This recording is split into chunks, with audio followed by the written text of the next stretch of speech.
നമുക്ക് ഇന്ന് 10ാം ക്ലാസ് ബയോളജിയിലെ 4ാമത്തെ പാഠമായിട്ടുള്ള ജീവികളിലെ രാസസംവേദനം എന്ന പാഠം ഒന്ന് പഠിച്ചാലോ. അപ്പോ എന്താണ് പാഠത്തിൽ പറഞ്ഞത് നമുക്ക് നോക്കാം. രാസസംവേദനം എന്നുകൊണ്ട് ഉദ്ദേശിക്കുന്നത് എന്താണ്? സംവേദനം ചെയ്യാന്ന് പറഞ്ഞാല് മെസ്സേജുകൾ അയക്കുക, അതായത് സന്ദേശങ്ങൾ കൈമാറുക. എങ്ങനെയാണ്? രാസവസ്തുക്കൾ ഉപയോഗിച്ചിട്ട് നമ്മള് സന്ദേശങ്ങൾ കൈമാറുന്നത് നമുക്ക് രാസസംവേദനം എന്ന് പറയാം. എവിടെ നടക്കുന്നത്? ജീവികളില്. അപ്പൊ ജീവികളില് ഇങ്ങനെ രാസവസ്തുക്കൾ ഉപയോഗിച്ചിട്ട് നമ്മൾ സന്ദേശങ്ങൾ കൈമാറുക കേട്ടോ. ആ രാസവസ്തുക്കൾക്ക് നമ്മൾ പറഞ്ഞ ഒരു പേരാണ് ഹോർമോൺ. നിങ്ങൾ കേട്ടിട്ടില്ലേ ഹോർമോണുകൾ? യെസ്. അപ്പോ ഈ ഹോർമോണ് എന്താ ചെയ്യാ? മെസ്സഞ്ചേഴ്സ് ആണ്. നമ്മൾ വാട്സപ്പിലൊക്കെ മെസ്സേജ് അയക്കില്ലേ, അതേപോലെ നമ്മൾക്ക് വേണ്ട മെസ്സേജുകളൊക്കെ കൊണ്ട് ശരീരത്തിനകത്തുള്ള ഒരു മെസ്സഞ്ചർ ആണ് നമ്മുടെ ഹോർമോൺ. നമുക്ക് പല കാര്യങ്ങൾ എങ്ങനെയൊക്കെയാണ് എന്താ പറയാ ഇത് സംവേദനം ചെയ്യണത്. അപ്പോ ഓക്കെ, ജീവികളിൽ എങ്ങനെയാണ്, സസ്യങ്ങളിൽ എങ്ങനെയാണ്, അതൊക്കെയാണ് നമ്മൾ ഈ ചാപ്റ്ററിൽ പഠിക്കാൻ പോകുന്നത് കേട്ടോ. അപ്പൊ അതാ ഇവിടെ ഒരാളെ ഇരിക്കുന്നുണ്ട്. അയാൾ ആരാണ്? എന്താണ്? വെന്റേട്ടനാണ്. FW വെന്റ് ആണ്. അദ്ദേഹം നല്ല എന്താ പറയാ ഇങ്ങനെ സസ്യങ്ങളെ വളർച്ചയെ ഇതിനൊക്കെ കുറിച്ചിട്ട് പഠിക്കുന്ന ഒരു ആളായിരുന്നു. അപ്പോ അദ്ദേഹം എന്ത് ചെയ്ത ഒരു പരീക്ഷണം ചെയ്യാട്ടോ.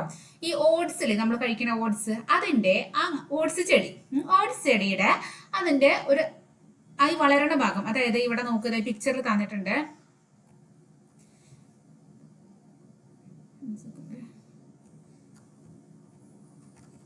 ഈ ഓട്സ് ചെടിയുടെ ഈ അറ്റം, ഈ വളരണ ഭാഗമല്ലേ, അയാൾ ഇതൊരു കത്തി എടുത്തിട്ട് കട്ട് ചെയ്തെടുത്തു. എന്നിട്ട് അദ്ദേഹം അത് എന്താ ചെയ്യുന്ന അറിയോ? അത് ഒരു ജെല്ലിയാണിത്. അപ്പോ ഇത് ഇവിടെ നിന്ന് കട്ട് ചെയ്തെടുത്തു, ഇവിടെ നിന്ന് ഇങ്ങനെ മുറിച്ചെടുത്തു. എന്നിട്ട് ഈ മുറിച്ചെടുത്ത ഈ ഭാഗം ഇതൊരു ജെല്ലിയാണ്. ഈ ജെല്ലിയുടെ ഒരു കട്ടയാണ്. നമ്മളെ ജെല്ലി മിഠായി കഴിക്കില്ലേ, ജസ്റ്റ് ജെല്ലി, അങ്ങനെയൊക്കെ ജെല്ലി നിങ്ങൾക്ക് അറിയില്ലേ? ജെല്ലി മിഠായി, ആ മിഠായി അല്ല, അങ്ങനത്തെ ഒരു ജെല്ലി, ആ ജെല്ലി പോലുള്ള ഒരു പദാർത്ഥമാണ്, അതായത് അഗർ എന്നാ പറയാം. അതിൽ കൊണ്ടുപോയിട്ട് വെച്ചു. വെറുതെ അദ്ദേഹത്തിന്റെ ഒരു തമാശ കളി, അദ്ദേഹം എന്താ ഉണ്ടാവാൻ നോക്കാൻ വേണ്ടിട്ട്. അപ്പോ എന്ത് ചെയ്തു നോക്ക്, ഈ മുറിച്ചെടുത്ത ചെടിയുടെ ഭാഗത്ത് നിന്ന് എന്തോ ഒരു പിങ്ക് സാധനം ഇവിടെ ഉണ്ട് അല്ലേ. ആ പിങ്ക് സാധനം പറഞ്ഞിട്ടായി എന്താ പറയാ ഈ ജെല്ലിലോട്ട് വരുന്നത്. നോക്ക്, ജെല്ലി ഇപ്പൊ പിങ്ക് കളറായി അല്ലെ, പിങ്ക് ജെല്ലിയായിട്ട് മാറി. ഓക്കെ, എന്നിട്ട് അദ്ദേഹം എന്തെന്ന് അറിയോ? ഇനിയാണ് കളി. അദ്ദേഹം ഈ മുറിച്ചെടുത്ത ഈ ഭാഗത്തിന് ഇവിടെ നിർത്തിയിട്ട് ഈ ജെല്ലിയിലെ ഈ പിങ്ക് കളറിലെ ഈ ജെല്ലിനെ പിടിച്ചിട്ട് ഈ മുറിച്ചെടുത്ത ഈ സസ്യമില്ലേ, ഈ സസ്യത്തിന്റെ ഈ ബാക്കി ഭാഗത്തേക്ക് വെച്ചു കൊടുത്തു. കേട്ടോ, ഇത് ജെല്ലിയാണ്. ഇതെന്താണ്? ഈ പിങ്ക് കളറിൽ കാണുന്നത് പിങ്ക് ജെല്ലി, ഏതാണ്? ഈ ജെല്ലിയാണ് കേട്ടോ. അപ്പൊ ഈ ജെല്ലി ഈ ചെടിയുടെ മുകളിലേക്ക് വെച്ചപ്പോ നോക്ക്, ചെടി എന്തായത്? ചെടി ഇതങ്ങനെ വളഞ്ഞു പോണു അല്ലേ. അപ്പൊ നിങ്ങൾക്ക് തോന്നും അത് ആ ജെല്ലി വെച്ചതിന്റെ വെയിറ്റ് കൊണ്ട് വളഞ്ഞു പോയതല്ലേ, അതിന്റെ കനം കൊണ്ട് അത് അങ്ങോട്ട് വളഞ്ഞു പോയതാണോ എന്നൊക്കെ തോന്നും കണ്ടാ. ശരിക്കും അങ്ങനെയാണോ? അല്ല. അവിടെ എന്താ സംഭവിച്ചതെന്നറിയോ? അവിടെ നമ്മൾ ഇതാ നോക്കുക, ഈ ചെടിയുടെ അവിടെ ആദ്യം എന്തുണ്ടായിരുന്നു? ഈ ചെടിയുടെ നമ്മൾ മുറിച്ചെടുത്ത ഭാഗം കണ്ടോ, അവിടെ ഒരു പിങ്ക് കളർ ഉണ്ടായിരുന്നു അല്ലേ. യെസ്, അവിടെ ആ പിങ്ക് കളർ എന്തോ ഒരു സാധനം. അപ്പൊ അത് എന്തോ വളരണ പോലെ വളരാൻ സഹായിക്കണോ എന്തോ ഒരു സാധനം. കാരണം അഗ്രഭാഗത്താണ് അല്ലെ, ഇങ്ങനെ വളർന്നു വരുന്ന ഭാഗത്താണ് ഈ പിങ്ക് കളർ ഉള്ളത്. അത് ആ സാധനം വളരാൻ സഹായിക്കുന്ന എന്തോ ഒരു സാധനം നമ്മൾ ഈ ജെല്ലിക്ക് വെച്ചപ്പോ ഈ ജെല്ലിക്ക് അത് പകർന്നിട്ടുണ്ട്. അപ്പൊ ആ സാധനം വളരാൻ സഹായിക്കുന്ന എന്തോ ഒരു പിങ്ക് കളർ സാധനം ഈ ജെല്ലിയിലേക്ക് ആയിട്ടുണ്ട്. അപ്പൊ അവിടെ എന്തോ സംഭവം നടന്നിട്ടുണ്ട്. ഓക്കെ, അപ്പോ ആ ജെല്ലി ഇവിടെ വെച്ചപ്പോ ആ ഇവിടെ നിന്ന് ഇങ്ങോട്ട് കൈമാറിയ ആ രാസവസ്തു എന്തോ ഒരു രാസവസ്തു ആണ് ഉള്ളത്. ആ രാസവസ്തു എന്ത് ചെയ്തിട്ടുണ്ട്? അതാണ് ഈ ചെടിനെ ഇങ്ങനെ വളയാന് സഹായിച്ചത്. അപ്പൊ എന്ത് ചെയ്തു? പ്രകാശം കിട്ടുന്ന സ്ഥലത്തേക്ക്, അതായത് ഇവിടെ പ്രകാശം ഇവിടെ നിന്ന് വരികയാണെങ്കിൽ ആ പ്രകാശത്തിന്റെ ആ ഭാഗത്തേക്ക് വളയാൻ ഇത് സഹായിച്ചു. അദ്ദേഹം എന്ത് കണ്ടുപിടിച്ചെന്നറിയോ? ആ ഒരു രാസവസ്തുല്ലേ, ഇവിടെ നിന്ന് ഇങ്ങോട്ട് പോയ പിങ്ക് കളറിലെ രാസവസ്തു, അദ്ദേഹത്തിന് അതിനൊരു പേര് കൊടുത്തു. അദ്ദേഹം പേര് കൊടുത്താണ് ഓക്സിൻ. എന്താണ് പേര് കൊടുത്തത്? ഓക്സിൻ. അപ്പോ അപ്പോ അദ്ദേഹം എന്താ കണ്ടുപിടിച്ച? ഓക്സിൻ ഉള്ളത്, അതായത് വളർന്നു വരണ ആ ഒരു കട്ട് ചെയ്ത ഭാഗത്ത് എന്തോ ഒരു സാധനം ഉണ്ടായിരുന്നു, അത് ഓക്സിൻ ആണെന്ന് അദ്ദേഹം പേര് കൊടുത്തു. പിന്നെ അവർക്ക് കുറെ ഇത് മനസ്സിലായി, ഈ ഓക്സിൻ ഒരു സസ്യ ഹോർമോൺ ആണ് എന്നുള്ളതൊക്കെ മനസ്സിലായി. അത് എന്തിനാണ് സഹായിക്കുന്നത് എന്ന കാര്യങ്ങളൊക്കെ അവർക്ക് മനസ്സിലായി. അപ്പോൾ അപ്പോഴാണ് നമ്മൾ ഈ ഹോർമോൺ എന്നുള്ളൊരു കാര്യം നമ്മുടെ ടോപ്പിക്ക് വരിക കേട്ടോ. അപ്പൊ നിങ്ങളും കേട്ടിട്ടുണ്ടായിരിക്കും അല്ലെ, എന്താണ് ഹോർമോൺ പലപ്പോഴും നിങ്ങൾ ഹോർമോൺ കൂടിയിട്ടുള്ള പ്രശ്നമാണ്, അല്ലെ ഹോർമോൺ ചികിത്സയാണ്, അല്ലെ ഹോർമോണിന്റെ ആവശ്യമുണ്ട്, അങ്ങനെയൊക്കെ നിങ്ങൾ പലരും പറയണ കേട്ടിട്ടുണ്ടായിരിക്കും അല്ലെ. അപ്പോൾ എന്താണ് ഹോർമോൺ ചോദിച്ചാല്, നമ്മുടെ ശരീരത്തില് ചില അവയവങ്ങള് ഉണ്ടാക്കണ രാസവസ്തുക്കളാണ്, അവർ പ്രൊഡ്യൂസ് ചെയ്യണ അവര് എന്താ പറയാ ഉൽപ്പാദിപ്പിക്കുന്ന രാസവസ്തുക്കളാണ് ഈ ഹോർമോൺ. അത് പലതരം അവയവങ്ങളും അവരും എന്ത് ചെയ്യുന്നുണ്ട്, ഹോർമോൺസ് പ്രൊഡ്യൂസ് ചെയ്യുന്നുണ്ട്, അതായത് ഉൽപ്പാദിപ്പിക്കുന്നുണ്ട്. അതായത് കഴിഞ്ഞിട്ട് എന്ത് ചെയ്യും, അത് രക്തത്തിലൂടെ നമ്മൾ മനുഷ്യരിലൊക്കെ ആണെങ്കിൽ ജീവികളാണെങ്കിൽ അത് രക്തത്തിലൂടെ എങ്ങനെ നമുക്ക് ആവശ്യമുള്ള സ്ഥലത്തേക്ക് പോകും. ഹോർമോൺ എവിടെയാണോ പ്രവർത്തിക്കേണ്ടത് അവിടേക്ക് അത് പോകും. അങ്ങനെയാണ് ഹോർമോൺ ഉണ്ടാവുന്നത്. അപ്പോ എന്താണ് ഹോർമോൺ ശരിക്കും അതിന്റെ ധർമ്മം എന്താണ്? അപ്പൊ ശരീര പ്രവർത്തനങ്ങളൊക്കെ നിയന്ത്രിക്കുക, ഏകോപിപ്പിക്കുക, ഇതൊക്കെയാണ് നമ്മുടെ ആരുടെ ഡ്യൂട്ടി? നമ്മുടെ ഹോർമോണിന്റെ ഡ്യൂട്ടി. അപ്പൊ നമ്മളെ വളർച്ചയ്ക്കും അല്ലെങ്കിൽ നമ്മുടെ ദഹനം അല്ലെങ്കിൽ നമുക്കൊരു കാര്യം കണ്ട് പേടി, ഭയം, ഇങ്ങനെ പല കാര്യങ്ങൾ, പ്രത്യുൽപാദനം, ഇതിലൊക്കെ ഈ ഹോർമോണിന്റെ കളികൾ നടക്കുന്നുണ്ട്. അപ്പൊ ഹോർമോൺ എന്താണ്? രാസവസ്തുക്കളാണ്, നമ്മുടെ ശരീരം ഉത്പാദിപ്പിക്കുന്ന രാസവസ്തുക്കളാണ്. അവരെന്താ ചെയ്യുക? അവർ സന്ദേശങ്ങൾ കൈമാറുകയാണ് ചെയ്യുക. മനസ്സിലായോ? ഇനിയാണ് നമ്മൾ യഥാർത്ഥ പാഠത്തിലേക്ക് വരുന്നത്, അതായത് ഹോർമോണും ജീവൽ പ്രവർത്തനങ്ങളും. അപ്പോ ഹോർമോണ് അതായത് ജന്തുക്കളിൽ മാത്രമാണോ? അല്ല. അപ്പൊ സസ്യങ്ങൾക്ക് സങ്കടാവില്ലേ? സസ്യങ്ങൾക്കും എന്ത് വേണം? ഹോർമോൺ വേണം. അപ്പോ സസ്യങ്ങളിലും എന്ത് കാണുന്നുണ്ട്?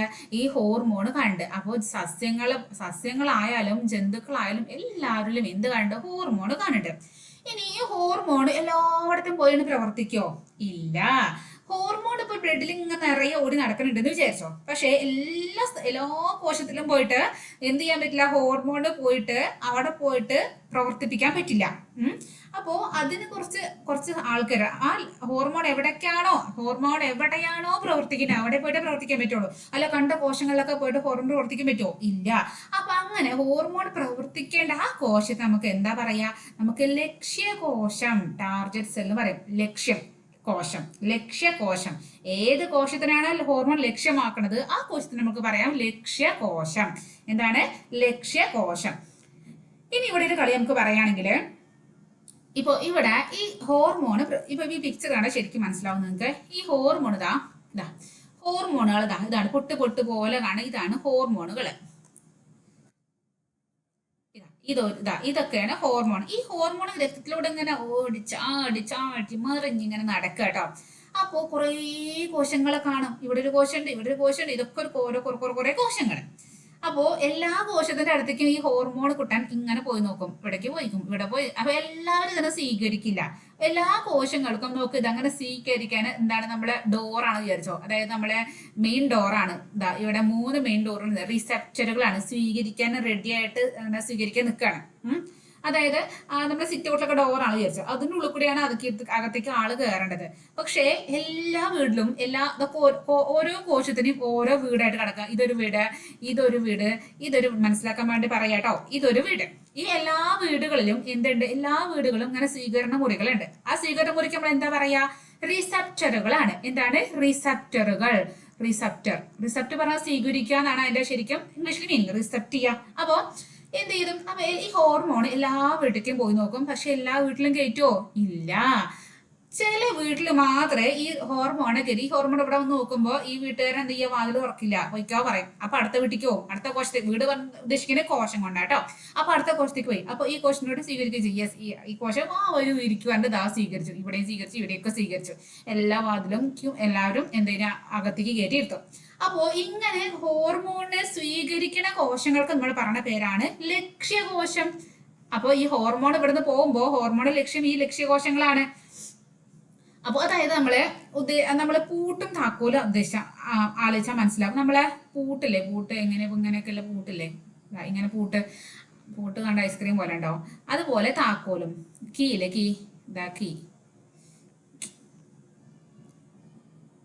ഇങ്ങനെയൊക്കെയല്ലേ ഒരു കീയാന്ന് വെച്ചോ.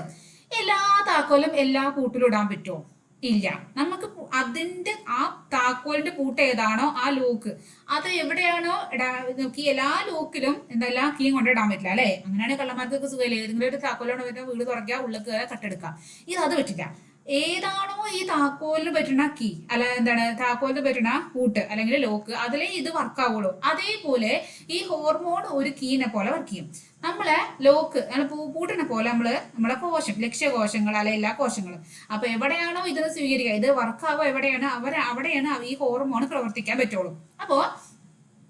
അപ്പൊ എന്ത് ചെയ്യും, ഹോർമോൺ ലക്ഷ്യകോശങ്ങളെ ലക്ഷ്യമാക്കിയിട്ട് ഇങ്ങനെ പറന്നു പോവാണ്. ലക്ഷ്യകോശങ്ങള് എന്ത് ചെയ്യും, റിസപ്റ്ററുകളെ കഴിച്ച് സ്വീകരിച്ചിരിക്കും. ആ വരൂ ഇരിക്കൂ എന്നൊക്കെ പറഞ്ഞിട്ട് എന്ത് ചെയ്ത് ഉള്ളിലേക്ക് കയറ്റി ഇരുത്താണ്. അവിടെ ഇരിക്കുമ്പോൾ അവർ തമ്മിൽ ഈ ഹോർമോണും, അതായത് ഹോർമോണും അവിടെയുള്ള റിസപ്റ്ററുകളും ചേർന്നിട്ട് ഒരു സംഭവം ഉണ്ടാവുന്നുണ്ട്. എന്താണിതാ, ഹോർമോൺ റിസപ്റ്റർ കോംപ്ലക്സ്. എന്താണ്, ഒരു കോംപ്ലക്സ് തന്നെയാണ് അല്ലേ. ഹോർമോൺ റിസപ്റ്റർ എന്താ പഠിക്കാൻ സുഖമല്ലേ. ഹോർമോൺ വന്നാള്, റിസപ്റ്റർ സ്വീകരിച്ചാള്, കോംപ്ലക്സ്, രണ്ടുപേരും കോംപ്ലക്സ് ആയി. അങ്ങനെയായി. യെസ്. അപ്പോ ഹോർമോൺ റിസപ്റ്റർ കോംപ്ലക്സ്. എന്നിട്ട് ഇയാളാണ്, ഈ മുതലാണ്, അതായത് ഹോർമോൺ റിസപ്റ്റർ കോംപ്ലക്സ് പറഞ്ഞ ഈ സംയുക്താണ് പിന്നുള്ള ആ കോശങ്ങളുടെ പ്രവർത്തനങ്ങളെ നിയന്ത്രിക്കുന്നത്. മനസ്സിലായോ? അപ്പൊ കോശങ്ങളുടെ പ്രവർത്തനങ്ങൾ നിയന്ത്രിക്കുകയാണ് നമ്മുടെ ഹോർമോണിന്റെ ഡ്യൂട്ടി. ഹോർമോൺ എന്ത് ചെയ്യും, ഹോർമോണ് ചാടി ഓടി വന്ന് എവിടെയാണോ ലക്ഷ്യകോശം അതിന്റെ റിസപ്റ്ററുമായിട്ട് ചേർന്ന് ഹോർമോൺ റിസപ്റ്റർ കോംപ്ലക്സ് ഉണ്ടായിട്ട് അവരെന്ത് ചെയ്യും, അതൊരു സംയുക്തമായിട്ട് മാറും. അതാണ് എന്ത് ചെയ്യണത്, പിന്നെ ആ കോശങ്ങളിലെ കാര്യങ്ങളൊക്കെ, ആ കോശങ്ങളിൽ എന്തെല്ലാം കാര്യങ്ങൾ നടക്കണം ഇതൊക്കെ തീരുമാനിക്കുന്നതും അതൊക്കെ പ്രവർത്തിപ്പിക്കുന്നതൊക്കെ ആരാണ്, നമ്മുടെ ഈ ഹോർമോൺ റിസപ്റ്റർ കോംപ്ലക്സ് ആണ്. അപ്പൊ ഇത്രയും കാര്യം മനസ്സിലായോ? മനസ്സിലായി വിചാരിക്കണു. അപ്പോ നമ്മള് ഇനി ജന്തുക്കൾക്ക് വരാം. ജന്തുക്കളില് ഇങ്ങനെ ഈ ഹോർമോണുകൾ ഉൽപ്പാദിപ്പിക്കണ ആൾക്കാരുടെ പേര് എന്താ നിങ്ങൾക്ക് അറിയോ? ആ പേരാണ് അന്തസ്രാവി ഗ്രന്ഥികൾ. ഗ്രന്ഥികളാണ് എപ്പോഴും ഹോർമോൺ ഉണ്ടാക്കുക. അപ്പൊ അന്തമില്ലാത്ത ആൾക്കാരാണ് ഉണ്ടാക്കുന്നത്. നമ്മൾ ജന്തുക്കൾ, നമ്മൾ കുറച്ച് അന്തമൊക്കെ ഉള്ളവരാണ് അല്ലെ. അപ്പം അന്തമുള്ളവർ പറയും അന്തണ്ട്, സ്രാവി ഗ്രന്ഥികൾ, ശ്രാവി, സ്രാവ്, മീനിനെ കളിച്ച അന്തസ്രാവ് ഒരു ബന്ധമില്ല അല്ലെ. അന്തമില്ലാത്ത സ്രാവ് ഉണ്ടാക്കുന്ന ഗ്രന്ഥികളാണ് ഹോർമോണൊക്കെ ഉണ്ടാവുന്നത്. നമ്മുടെ ഒരു കാര്യം അല്ലെ. അല്ലെങ്കിൽ അന്തമുള്ള സ്രാവിലെന്നും പറയാം. മനസ്സിലാക്കാൻ, ഓർമ്മിക്കാൻ പറയാട്ടോ. ഒരു പൊട്ടത്തരം പറഞ്ഞത് നിങ്ങൾക്ക് എങ്ങനെയെങ്കിലും എന്തെങ്കിലുമൊക്കെ നിങ്ങൾക്ക് കണക്ട് ചെയ്യട്ടെ. ചിലപ്പോൾ ക്ലാസ് എടുക്കുമ്പോൾ അല്ല നിങ്ങൾ എക്സാം എഴുതുമ്പോൾ ചിലപ്പോൾ നിങ്ങൾക്ക് അന്ന് ഇങ്ങനെ അന്തമില്ലാത്ത എന്തോ പറഞ്ഞില്ലേ, യെസ് അത് അന്തസ്രാവി ഗ്രന്ഥികളാണെന്നുള്ള ആ ക്ലിക്ക്, അതായത് ആ ഒരു ബൾബ് കിട്ടാൻ വേണ്ടിട്ടോ ഇങ്ങനെയൊക്കെ ഇടയ്ക്കിടയ്ക്ക് എന്താ പറയാ പൊട്ടത്തരാണെങ്കിൽ പറയണേട്ടോ. അപ്പൊ ഈ ജന്തുക്കളില് അന്തമില്ലാത്ത സ്രാവുകൾ ഉണ്ടാക്കുന്ന ഗ്രന്ഥികൾ ഉത്പാദിപ്പിക്കുന്നതാണ് ഹോർമോണുകൾ. അപ്പൊ ജന്തുക്കളിലെ ഹോർമോൺ ഉണ്ടാക്കുന്ന ആരാണ്, അന്തസ്രാവി ഗ്രന്ഥികളാണ്. എന്നിട്ട് ഈ അന്തസ്രാവി ഗ്രന്ഥികൾ ഇങ്ങനെ പ്രൊഡ്യൂസ് ചെയ്യും, ഇങ്ങനെ എന്ത് ചെയ്യും, ഹോർമോൺ അങ്ങനെ ഉണ്ടാക്കും. ഈ ഹോർമോൺ എന്ത് ചെയ്യും, രക്തത്തിലേക്കാണ് കൊടുക്കും. രക്തത്തിലൂടെ ഇങ്ങനെ ശരീരം മൊത്തം ഇങ്ങനെ കറങ്ങിയിട്ട് എവിടെയാണോ ലക്ഷ്യകോശം, എവിടെയാണോ ലക്ഷ്യം, പലതരം ഹോർമോൺ ഉണ്ട്. ഒരേ ഒരു ഹോർമോൺ ഒന്നുമല്ല, പലതരം ഹോർമോൺ ഉണ്ട്. അപ്പൊ എല്ലാ പലതരം ഹോർമോണുകൾക്ക് പലതരം ലക്ഷ്യകോശങ്ങളായിരിക്കും ഉണ്ടാവുക. അപ്പോ എവിടെയാണോ അതിന്റെ ലക്ഷ്യകോശം, ഒരു ഹോർമോൺ എവിടെയാണോ അതിന്റെ ലക്ഷ്യകോശം ഇങ്ങനെ കണ്ടെത്തി, അപ്പൊ അവിടെ കണ്ടെത്തും അവരുടെ ആ ഒരു ഹോർമോൺ അതിന്റെ ലക്ഷ്യകോശത്തെ കണ്ടെത്തി യെസ് ഓടിപ്പോയി റിസപ്റ്ററോടെ കൂടി ചേർന്ന് കെട്ടിപ്പിടിച്ച് എന്താണ് നമ്മളെ ഹോർമോൺ, അതുപോലെ ഹോർമോൺ റിസപ്റ്റർ കോംപ്ലക്സ് ഉണ്ടാക്കി പിന്നെ ആ കോശത്തിലെ കാര്യങ്ങളൊക്കെ നോക്കി നടത്തുന്നത് ആരാണ്, ഈ സംയുക്തമാണ്. അതായത് ഹോർമോൺ റിസപ്റ്റർ കോംപ്ലക്സ് ആണ്. അങ്ങനെയാണെങ്കിൽ ഈ സസ്യങ്ങളില് ഇങ്ങനെയപ്പോ ഇതൊക്കെ കാര്യങ്ങൾ നടക്കുന്നത്, സസ്യങ്ങളില് കാര്യങ്ങൾ നടക്കാന്ന് പറഞ്ഞാൽ സസ്യങ്ങളിൽ അന്തസ്രാവി ഗ്രന്ഥികളും ഇല്ല, രക്തവും ഇല്ല, ഒന്നുമില്ല. അപ്പോ ഇങ്ങനെയാണ് കോശങ്ങളൊക്കെ ഉൽപ്പാദിപ്പിക്കുന്നുണ്ട്. ആരാ ഉൽപ്പാദിപ്പിക്കുന്നത്, നമ്മളെ വിത്തുകൾ ഉപയോഗിക്കുന്ന, ഇലകൾ ഉപയോഗിക്കുന്നുണ്ട്, നമ്മളെ വളർന്നു വരണ കാണ്ടത്തിന്റെ അഗ്രഭാഗങ്ങളില് ഒക്കെ ഉണ്ട് എന്തെടുത്ത് ഹോർമോൺ ഉണ്ടാക്കുന്നുണ്ട്. അത് അങ്ങോട്ടും ഇങ്ങോട്ടും കൊണ്ടുപോണത് ആരാണ്, അത് കൊണ്ടുപോണത് ഒന്നുമില്ല ഈ സൈലം കൊണ്ടോ അല്ലെങ്കിൽ ഫ്ലോയം കൊണ്ടോ, അല്ലെങ്കിൽ എന്താണ് കോശങ്ങളിൽ നിന്ന് കോശങ്ങളിലേക്കാണ് ചാടി പോകും. ആള് കുറച്ച് ആട്ടക്കാരനാണ് ഹോർമോണേ സസ്യങ്ങളിലെ. അപ്പൊ എന്ത് ചെയ്യും, ഒന്നുമില്ലെങ്കിൽ ഇപ്പോ ഇതൊരു കോശം ഈ കോശത്തേക്ക് ചാടി, അല്ലെങ്കിൽ നമ്മുടെ സൈലം, അല്ലെങ്കിൽ നമ്മളെ സൈലം ഫ്ലോയൊക്കെ നമ്മൾ ചെറിയ ക്ലാസ്സിൽ പഠിച്ചിട്ടുണ്ട്. Phloem yes. അപ്പോ ഇങ്ങനെയാണ് നമ്മുടെ ചെടികൾ സസ്യങ്ങളിൽ പോണം. ജന്തുക്കളിലാണെങ്കിൽ നമ്മുടെ ജന്തുക്കളിൽ എങ്ങനെ അന്തസ്രാവി ഗ്രന്ഥികൾ ഉത്പാദിപ്പിക്കുന്ന ഹോർമോണ് എങ്ങനെ പോണത് രക്തത്തിലൂടെ പോവും, എന്നിട്ട് ലക്ഷ്യകോശത്തേക്ക് എത്തും. സസ്യങ്ങളിലാണെങ്കിൽ പോണത് കോശങ്ങളിൽ നിന്ന് കോശങ്ങളിലേക്ക്, അല്ലെങ്കിൽ സൈലത്തിലൂടെ, അല്ലെങ്കിൽ ഫ്ലോയത്തിലൂടെ. ഇങ്ങനെ അവരും എന്ത് ചെയ്യും, അവരും അവരുടെ ലക്ഷ്യകോശത്തിലേക്ക് എത്താണ്. ഓക്കെ, ഇനി നമുക്ക് അപ്പൊ ലക്ഷ്യകോശങ്ങൾ എന്താണ്, ലക്ഷ്യകോശങ്ങളും ഹോർമോണും തമ്മിലുള്ള ബന്ധം എന്താണ്, ജന്തു ഹോർമോണും സസ്യ ഹോർമോണും സമൂഹം നമ്മൾ പറഞ്ഞു. ജസ്റ്റ് നമുക്ക് നോട്ടം നോക്കുകയാണെങ്കിൽ നമുക്ക് ഹോർമോണും ജീവൽ പ്രവർത്തനങ്ങളും. അതിലാദ്യം ലക്ഷ്യകോശം. ഹോർമോൺ പ്രവർത്തിക്കേണ്ട കോശമാണ് ലക്ഷ്യകോശം. ഹോർമോൺ പ്രവർത്തിക്കേണ്ട കോശമാണ്. ഇനി ലക്ഷ്യകോശങ്ങളുടെ പ്രത്യേകത എന്തൊക്കെയാണ്, ഏത് ഹോർമോൺ ആണോ പ്രവർത്തിക്കേണ്ടത് അതിനെ തിരിച്ചറിയാൻ കഴിവുള്ള റിസപ്റ്ററുകൾ ഈ കോശങ്ങളുടെ ഉപരിതലത്തിലോ കോശത്തിനുള്ളിലോ ഉണ്ടാകും. അപ്പൊ ലക്ഷ്യകോശത്തിന്റെ പ്രത്യേകത എന്താണ്, ഒരു ഹോർമോൺ വരണോ, അതിനെ തിരിച്ചറിയാൻ കഴിവുള്ള റിസപ്റ്ററും അവിടെ ഉണ്ടാവും. ചിലപ്പോൾ കോശത്തിന്റെ പുറത്ത് ഉപരിതലത്തിനും പുറത്തായിരിക്കും, അല്ലെങ്കിൽ കോശത്തിന്റെ അകത്താവും ചിലപ്പോൾ. എന്നിട്ട് എന്ത് ചെയ്യും, ആ പ്രത്യേക ഹോർമോൺ അതിന് അനുയോജ്യമായ റിസപ്റ്ററുമായി ചേർന്നിട്ട് എന്താ ഉണ്ടാവുക, ഹോർമോൺ റിസപ്റ്റർ കോംപ്ലക്സ് ഉണ്ടാക്കും. ഓക്കെ, അപ്പോൾ ആ ഹോർമോണും റിസപ്റ്ററും ചേർന്നിട്ട് ഹോർമോൺ റിസപ്റ്റർ കോംപ്ലക്സ് ഉണ്ടാക്കി. എന്നിട്ട് എന്ത് ചെയ്യും, അവരുടെ ഡ്യൂട്ടി തുടങ്ങി, അവര് പ്രവർത്തിക്കാൻ തുടങ്ങി. മനസ്സിലായോ? ഈ ഹോർമോൺ റിസപ്റ്റർ കോംപ്ലക്സ് കോശത്തിനുള്ളിലെ പ്രവർത്തനങ്ങളെ നിയന്ത്രിക്കും. ഇനി ജീവികളിൽ നമ്മൾ സസ്യങ്ങൾ നോക്കുമ്പോൾ ജന്തുക്കളിലാണെങ്കിൽ അന്തസ്രാവി ഗ്രന്ഥികളാണ് ഹോർമോൺ ഉൽപ്പാദിപ്പിക്കുന്നത്. അത് രക്തത്തിലൂടെയാണ് സഞ്ചരിക്കുന്നത്. ഈ സസ്യങ്ങളാണെങ്കിലോ വേര്, കാണ്ഡം, ഇലകൾ എന്നിവയുടെ അഗ്രഭാഗങ്ങളിലെ കോശങ്ങളാണ് എന്തുണ്ടാക്കണത്, നമ്മുടെ ഹോർമോൺ ഉണ്ടാക്കുന്നത്. അത് ഏത് കൂടെയാണ് സഞ്ചരിക്കുന്നത്, സൈലവും ഫ്ലോയും കോശങ്ങളിൽ നിന്ന് കോശങ്ങളിലേക്കും അതിങ്ങനെ സഞ്ചരിക്കും. ഓക്കെ, അപ്പോ ഇത്ര കാര്യം നിങ്ങൾക്ക് മനസ്സിലായി എന്ന് വിചാരിക്കണോ? ഇനി നമുക്ക് അടുത്തതാണ്. ഓക്കെ, നമ്മൾ വീണ്ടും നമ്മളെ ഓക്സിൻ ഫസ്റ്റ് നമ്മളെ വെന്റ് FW വെന്റ് കണ്ടുപിടിച്ചില്ലേ? ആ വെന്റിന്റെ ഇതിക്ക് നമ്മൾ വീണ്ടും പോവാട്ടോ. എന്തൊക്കെയാണ് വെന്റേട്ടൻ നമുക്ക് പഠിപ്പിച്ചാന്ന് നോക്കാം. അപ്പോൾ ഇതാ ഇവിടെ കത്തിജ്വലിച്ചു നിൽക്കുന്ന സൂര്യന് താഴെ ഇതാ ഒരു ചെടി.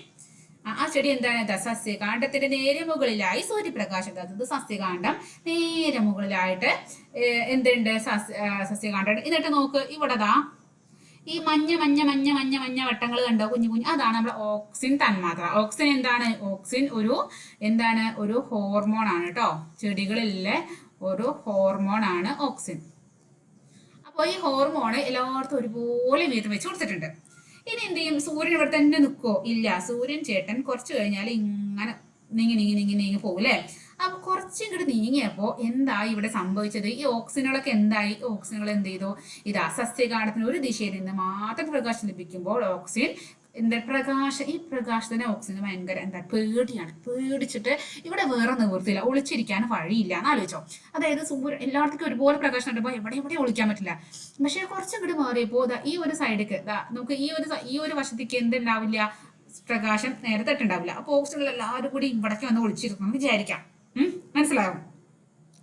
അപ്പൊ എല്ലാവരും ഇവിടേക്ക് വന്നിട്ട് ഇവിടെ എന്തുണ്ടാവും, ഇവിടെ നമ്മളെ ഹോർമോണിന്റെ നമ്മളെ ലക്ഷ്യകോശങ്ങൾ ഉണ്ടാവും, അവിടെ റിസപ്റ്റർ ഉണ്ടാവും. റിസപ്റ്ററായിട്ട് നമ്മളെ ഹോർമോൺ ചേരും, റിസപ്റ്റർ കോംപ്ലക്സ് ഉണ്ടാവും. എന്നിട്ട് എന്ത് ചെയ്യും, എന്നിട്ട് അവര് കോശങ്ങൾ പ്രവർത്തിക്കാൻ തുടങ്ങും, കോശങ്ങൾ ഡ്യൂട്ടി തുടങ്ങും.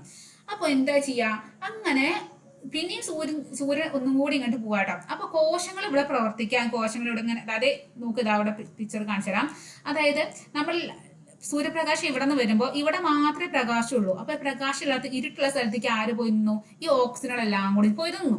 എന്നിട്ട് ഇവിടെ എന്തുണ്ടാവും, ഇവിടെ നമ്മളെ ഹോർമോൺ റിസപ്റ്റർ കോംപ്ലക്സ് ഉണ്ടായി.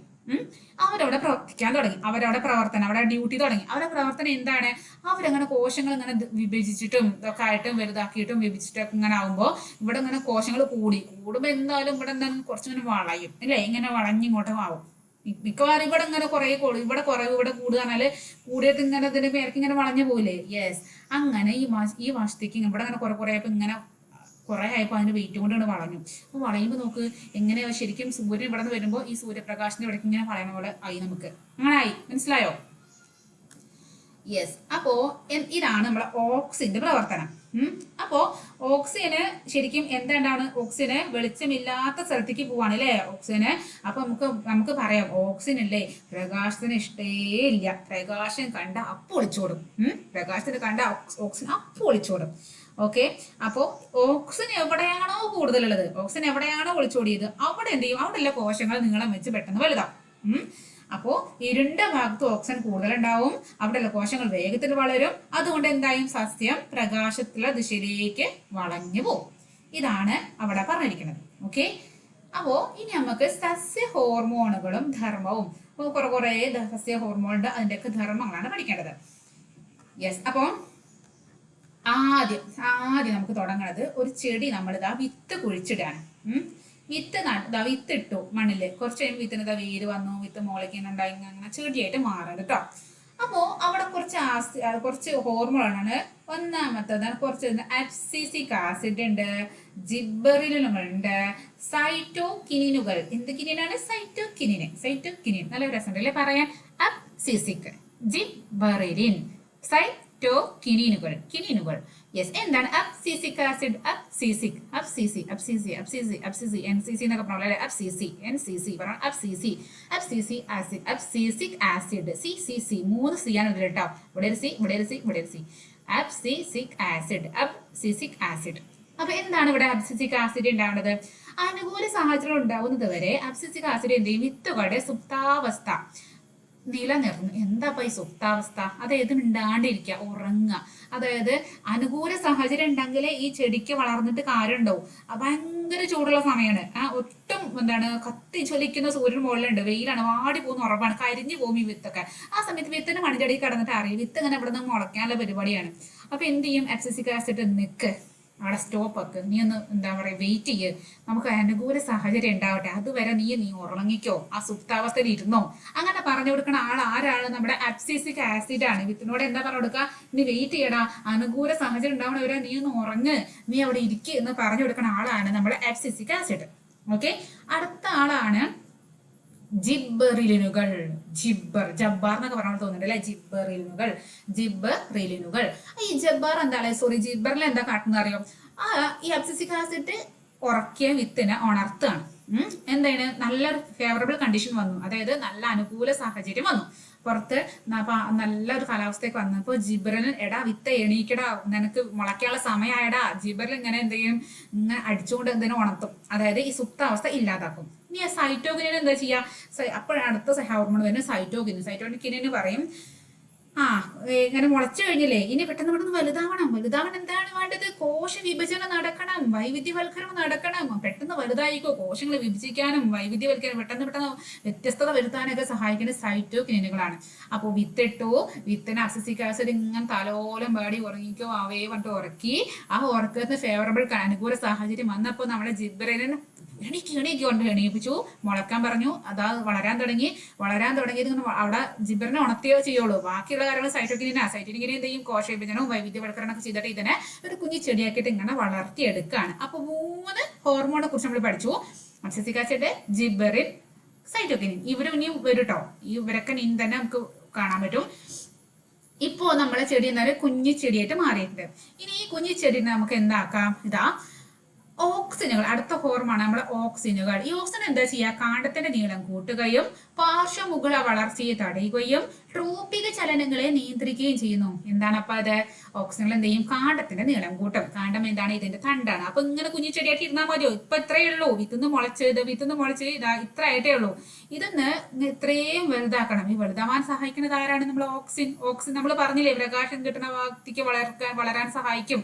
അങ്ങനെ ഇതെന്ത് ചെയ്യും? ഓക്സിനെയും കാണ്ഡത്തിന്റെ നീളം കൂട്ടും. അതുപോലെ പാർശ്വമുഖ വളർച്ച തടയും. പാർശ്വമുഖ എന്ന പാർശ്വം പറയും സൈഡിലേക്ക് ഇങ്ങനെ ഇത് ഉണ്ടാവുകയാണെങ്കിൽ ഇതിന് മേലേക്ക് വലുതാവില്ല, കുഞ്ഞു ചെടിയായിട്ട് ഇങ്ങനെ മുരടിച്ച് പോയുള്ളൂ. അപ്പൊ ഇപ്പൊ പാർശ്വങ്ങൾക്ക് ഒന്നും വേണ്ട, അതൊക്കെ കുറച്ച് വലുതാവട്ടെ, ഇപ്പൊ അതൊന്നും വേണ്ട. നിങ്ങൾ പറയില്ലേ നിങ്ങൾക്ക് വലുതായിട്ട് നിങ്ങൾക്ക് അതൊക്കെ ചെയ്യാം, നിങ്ങളുടെ വീട്ടുകാർ പറയില്ലേ ഇപ്പൊ അതൊന്നും വേണ്ടാത്ത കളികളൊന്നും ഇപ്പൊ വേണ്ട കേട്ടോ എന്ന് പറയില്ലേ? അതേപോലെ ഓക്സിൻ എന്ന് ഈ ചെടിനോട് പറയും, ഈ ചെടി ഇവിടേക്ക് ഇങ്ങനെ പാർശ്വമുഖങ്ങൾ ഉണ്ടാക്കാൻ ഇങ്ങനെ നോക്കും. പക്ഷേ എന്ത് ചെയ്യും? പാർശ്വമുഖങ്ങൾ ഇങ്ങനെ ഇങ്ങോട്ട് ഇങ്ങനെ തായിട്ട് പോയിടും, മുകളിലേക്ക് ഉണ്ടാവില്ല. അപ്പോൾ ഓക്സിൻ അവിടെ തടയും. സ്റ്റോപ്പ്. ഇപ്പൊ നിനക്ക് പാർശ്വമുഖ വളർച്ചയ്ക്ക് സമയമായിട്ടില്ല മോളെ, നീ ഇപ്പൊ മുകളിലേക്ക് വളര്, നീ ആദ്യം ഒന്ന് വലുതാവ്, നീ അത് നീളം വെച്ചിട്ട് വലുതാവ് എന്ന് പറഞ്ഞു കൊടുക്കണ ആളാണ് നമ്മളെ ഓക്സിൻ. പിന്നെ ട്രോപ്പിക് ചലനം എന്ന് പറഞ്ഞാല് അത് നേരെ നിവർന്ന് വളരാൻ, ചരിഞ്ഞിട്ടും ചാഞ്ഞിട്ടും താഴ്ന്നിട്ടും അങ്ങനെ ഭൂഗുരുത്വാകർഷണ ബലത്തിന് അതിനൊന്നുമില്ലാതെ എല്ലാ തടസ്സങ്ങളെയും ഭേദിച്ചിട്ട് നേരെ മിടുക്കിയായിട്ട് മുകളിലേക്ക് വളരാൻ സഹായിക്കും ആരാണ്? നമ്മളെ ഓക്സിനാണ് ഇതിനൊക്കെ നമ്മളെ സഹായിക്കുന്നത്. മനസ്സിലായോ?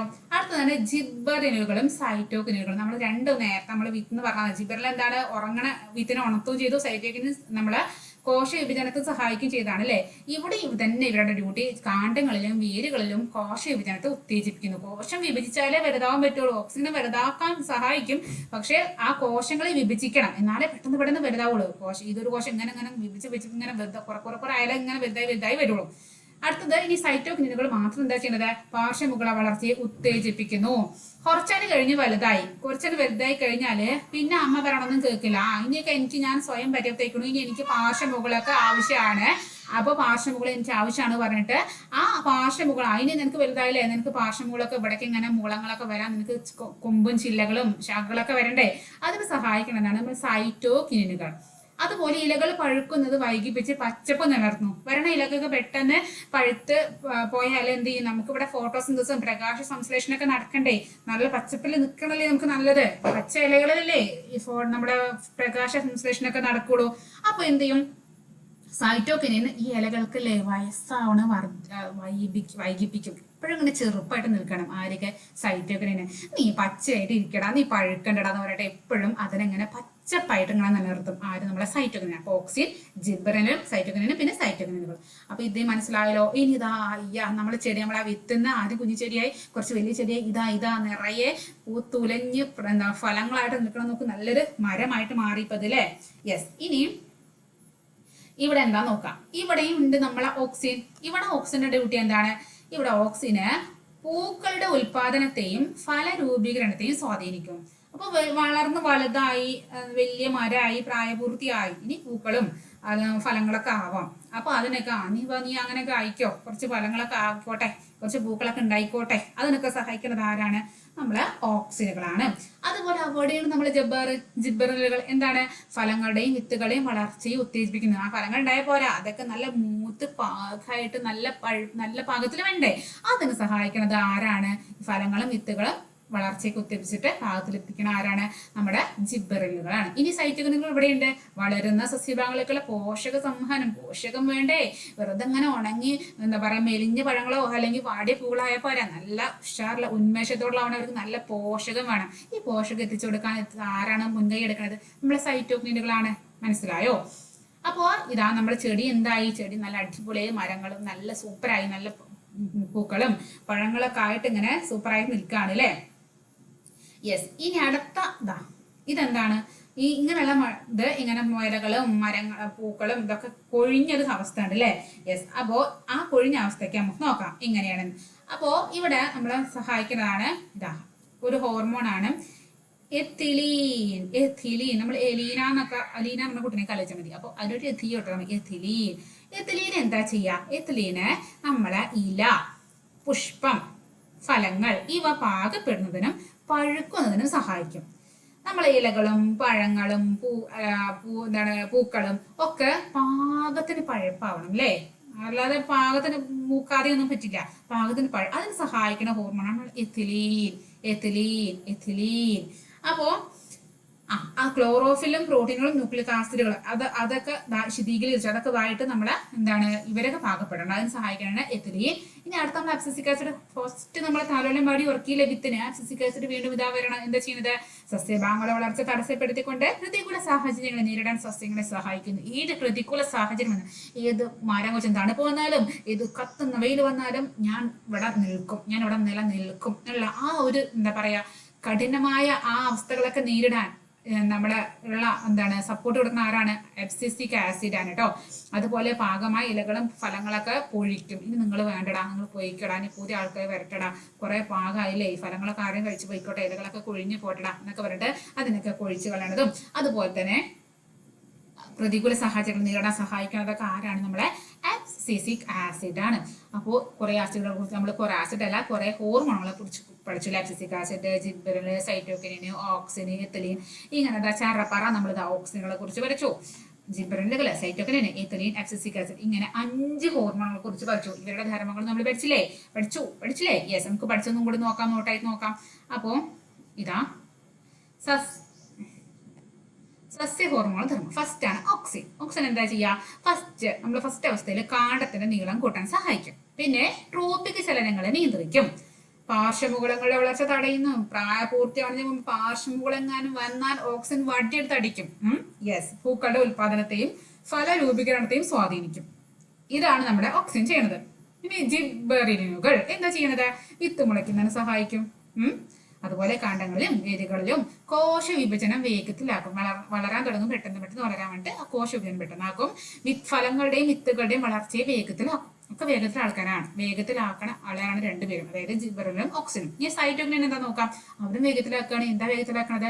കോശ വിഭജനം വേഗത്തിലാക്കണ്ടേ, പാർശ്വമുകള വളർച്ച വേഗത്തിലാക്കണ്ടേ, ഇലകളുടെ പച്ചപ്പ് നിലനിർത്തണ്ടേ, പഴുക്കണ്ട, പ്രായമാവണ്ടെന്ന് പറയുന്നത് ആരാണ്? നമ്മൾ സൈറ്റോകിനാണ്. വളരുന്ന ഭാഗങ്ങളിലേക്ക് പോഷകങ്ങൾ എത്തിക്കാൻ പ്രോത്സാഹിപ്പിക്കണം ആരാണ്? നമ്മൾ സൈറ്റോകിനാണ്. ഇനിയാണ് എത്തിലീൻ. എത്തിലീൻ എന്താണ്? ഇല, പുഷ്പം, ഫലങ്ങൾ എന്നിവ പാകപ്പെടുന്നതിനും പഴുക്കുന്നതിനും സഹായിക്കുന്നത് ആരാണ്? നമ്മളെ എത്തിലീനാണ്. എത്തിലീനാണ്. ഇനി നമ്മൾ അബ്സിസിക് ആസിഡ് എന്താ ചെയ്യുന്നത്? വിത്തുകളുടെ സുഷുപ്താവസ്ഥ നിലനിർത്തുന്നു. അതായത് വിത്തുകൾ അങ്ങനെ ഉറങ്ങാൻ സഹായിക്കണത്. അതുപോലെ പ്രതികൂല സാഹചര്യങ്ങളെ നേരിടാൻ സസ്യങ്ങളെ സഹായിക്കും. എന്ത് കാറ്റും മഴയും വെയിലും വേനലും എന്ത് വന്നാലും എനിക്കൊരു കുഴപ്പമില്ല, ഞാൻ ഇവിടെ പിടിച്ചു നിൽക്കുന്നുള്ള പ്രതികൂല സാഹചര്യങ്ങളൊക്കെ നേരിടാൻ സസ്യങ്ങളെ ട്രെയിനിങ് കൊടുക്കുന്ന ആളാണ് നമ്മൾ അബ്സിസിക് ആസിഡ് ആണ്. അതുപോലെ പാകമായ ഇലകളും പഴങ്ങളും പൊഴിക്കുന്നതിന് സഹായിക്കും. ഓക്കെ, അപ്പോൾ അത്രയും മനസ്സിലായല്ലോ. ഇനി നമുക്കിതാ ഇവിടേക്ക് വരാം.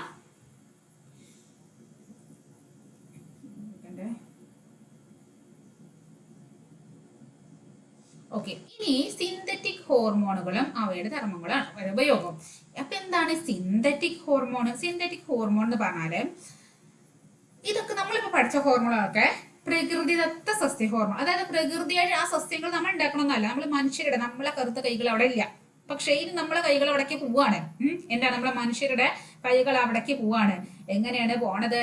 അപ്പോ നമ്മള് ഈ ഓരോ ഹോർമോണുകൾക്കും എന്തൊക്കെയാണ് ഈ ഓക്സിജന്റെ ഡ്യൂട്ടി എന്താണ്? ഓക്സിജൻ എന്തൊക്കെ ചെയ്യുന്നത്, അല്ലെങ്കിൽ എത്തലീൻ എന്തൊക്കെ ചെയ്യണത്, അല്ലെങ്കിൽ അബ്സിസിക് ആസിഡ് എന്തൊക്കെ ചെയ്യണം, നമുക്ക് മനസ്സിലായി. ഈ ശാസ്ത്രത്തിന് എന്ത് ചെയ്തു? ഇതിനെ കുറിച്ചൊക്കെ പഠിച്ച് ഈ ഹോർമോൺ ഉണ്ടെങ്കിൽ ഇങ്ങനെ ആവും, ഈ ഹോർമോൺ ഇങ്ങനെയാണ്, അങ്ങനെയൊക്കെ മനസ്സിലാക്കിയതിന് ശേഷം ഇവരെന്ത് ചെയ്തു? ഈ നമ്മള് മനുഷ്യന്മാർ നമ്മളോടുള്ള കളി നമ്മൾ എന്ത് ചെയ്തു?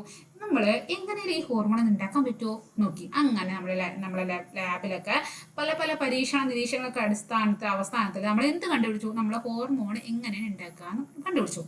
കൃത്രിമമായിട്ട് നമ്മൾ ഉത്പാദിപ്പിക്കാൻ തുടങ്ങി. എന്തിനു വേണ്ടിയിട്ട്? നമുക്ക് പെട്ടെന്ന് പാകമായിട്ട് നമ്മളെ പഴങ്ങള് പാകമായിട്ട് കിട്ടണം വിചാരിച്ചോ. അപ്പൊ നമുക്ക് അതിനുള്ള ആസിഡ് നമുക്ക് അതിന്റെ ഹോർമോണോടെ അടിച്ചു കൊടുത്താൽ പോരെ? യെസ്. അതുപോലെ ചെടി പെട്ടെന്ന് നമുക്ക് വലുതാവണം, അപ്പൊ നമുക്ക് അതിലുള്ള ഇവിടെ കൊടുത്താൽ പോരെ? വിത്ത് മുളയ്ക്കണം, അപ്പൊ നമുക്ക് അതിന്റെ ഹോർമോണോടെ കൊടുത്തൂടെ? അങ്ങനെ കുറെ സിന്തറ്റിക് അതായത് നമ്മളെ കൃത്രിമമായിട്ട് നമ്മൾ എന്തുണ്ടാക്കാൻ തുടങ്ങി? നമ്മള് ഹോർമോണുകൾ ഉണ്ടാക്കാൻ തുടങ്ങി. അത് നമ്മളെ കാർഷിക മേഖലയിൽ നമുക്ക് നല്ല പ്രയോജനം ചെയ്തു. നമ്മളെ കർഷകർക്ക് അത് വലിയ നല്ല എന്താ പറയാ ഉപകാരമായി. അപ്പോ ഇതാ ഇവിടെ കുറച്ച് സിന്തറ്റിക് ഹോർമോണുകളുടെ പേരുകളും അവയുടെ ഉപയോഗങ്ങളും തന്നിട്ടുണ്ട്. അപ്പൊ എന്താണ്? ആദ്യം സിന്തറ്റിക് ഓക്സിനുകൾ. ഓക്സിൻ എന്താ? നമുക്ക് അതായത് നമ്മുടെ സസ്യങ്ങൾ താനേ ഉണ്ടാക്കണ പ്രകൃതിദത്ത ഓക്സിജൻ ഉണ്ട്. ഇത് സിന്തറ്റിക് ആണ്. ഒക്കെ അതിന് സിന്തറ്റിക് ആണ് നമ്മൾ ഉണ്ടാക്കണത് കേട്ടോ. എന്തിനൊക്കെ നമ്മൾ ഉപയോഗിക്കണം? നമ്മുടെ കർഷകർ, നമ്മുടെ ഫാമേഴ്സ് എന്തിനൊക്കെ ഉപയോഗിക്കണത്? തണ്ടിൽ വേര് മുളപ്പിക്കാൻ ഉപയോഗിക്കും. അങ്ങനെ തണ്ടിൽ വേര് മുളക്കണം. കുറച്ച് സിന്തറ്റിക് ഓക്സിജൻ 2 സ്പ്രേ അടിച്ചു, അതാ തണ്ടിൽ വേര് മുളക്കണം. ഇനി കളനാശിനിയായിട്ട് ഇത് ഉപയോഗിക്കും. അതിന്റെ എക്സാം 2,4-D എന്നൊക്കെ പറഞ്ഞത് അതിന്റെ പേരാട്ടോ.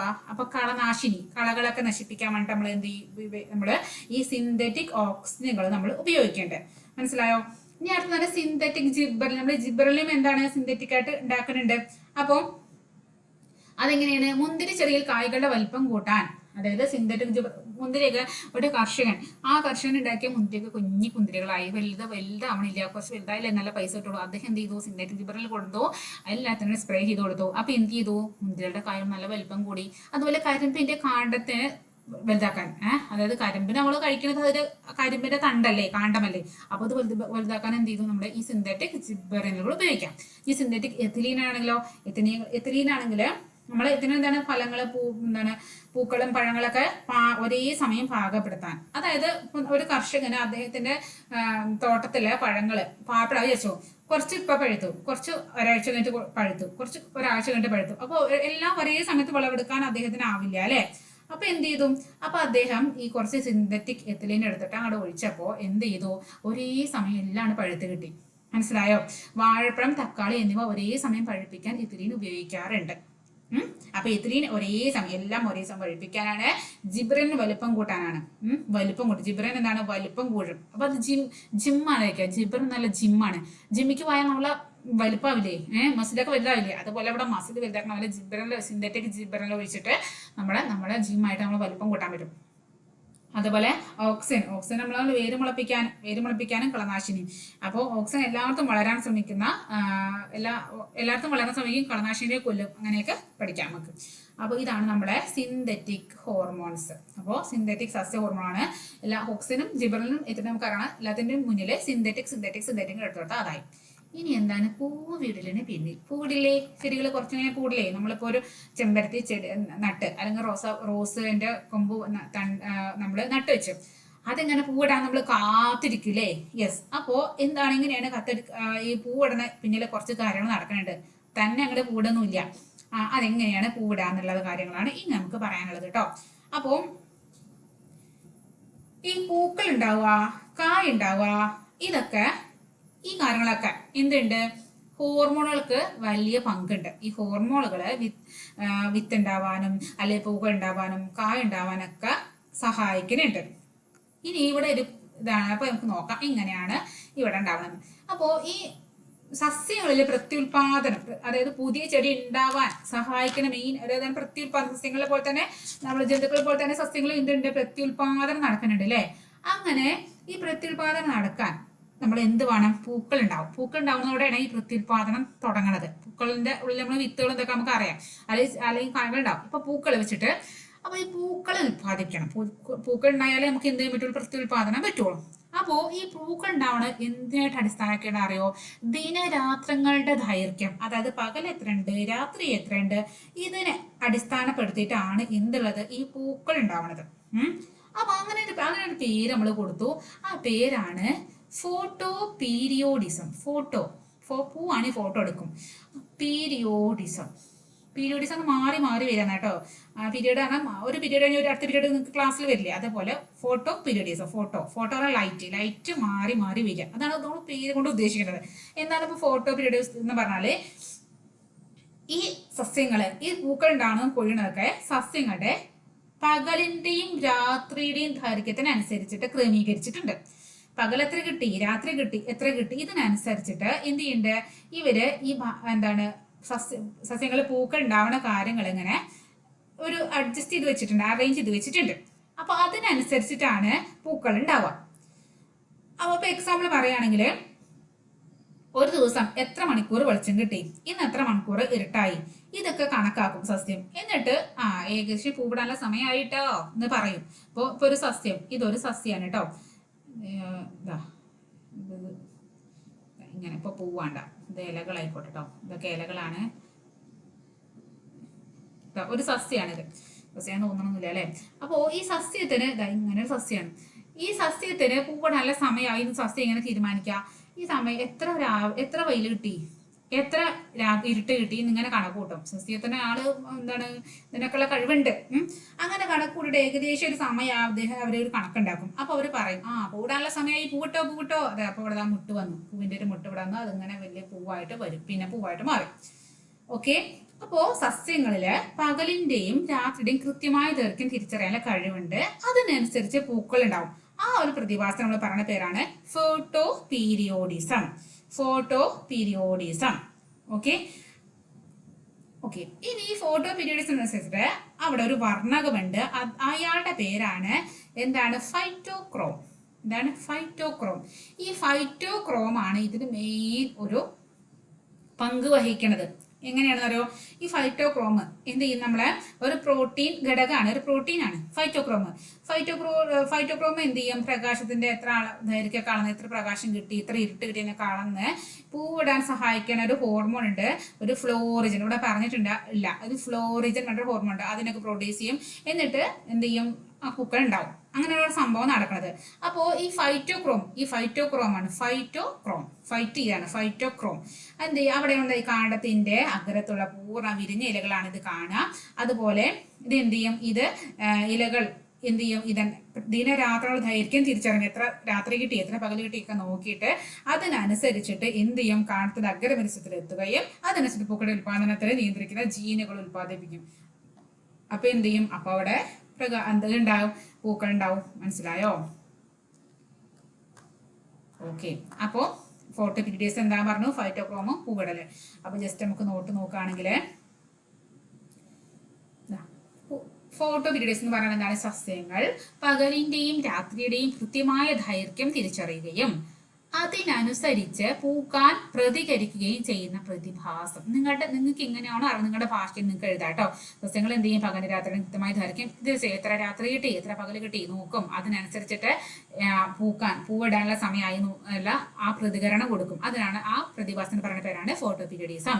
അതിൽ മുഖ്യ പങ്ക് വഹിക്കണ ഒരു പ്രകാശഗ്രാഹി വർണ്ണകമാണ് ഫൈറ്റോക്രോം. ഫൈറ്റ് ആണ്. ഇനി പൂവിടൽ സസ്യങ്ങളുടെ പ്രത്യുൽപാദന ഘടകങ്ങളായ പൂക്കൾ ഉൽപ്പാദിപ്പിക്കുന്ന പ്രക്രിയയാണ് പൂവിടൽ. നമുക്കറിയാം പൂവിടൽ എന്താണ്?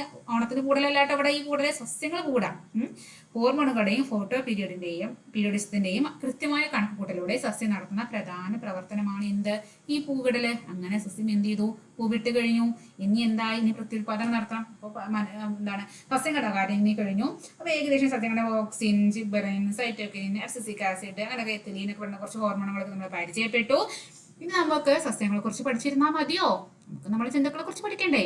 അപ്പോൾ എല്ലാ സസ്യങ്ങളെ കുറിച്ചിട്ടും ജന്തുക്കളെ കുറിച്ചിട്ടും എല്ലാം കൂടി ഒരു ചാപ്റ്ററിൽ പഠിച്ചാൽ ആകെ പാഠം നിങ്ങൾക്ക് വട്ടളകും. അപ്പോൾ നമുക്കത് അടുത്ത ക്ലാസ്സിൽ പഠിക്കാം. ഓക്കെ. അപ്പോൾ ഇതിന്റെ ബാക്കി നമുക്ക് അടുത്ത ക്ലാസ്സിൽ കാണാം കേട്ടോ. ഓക്കെ.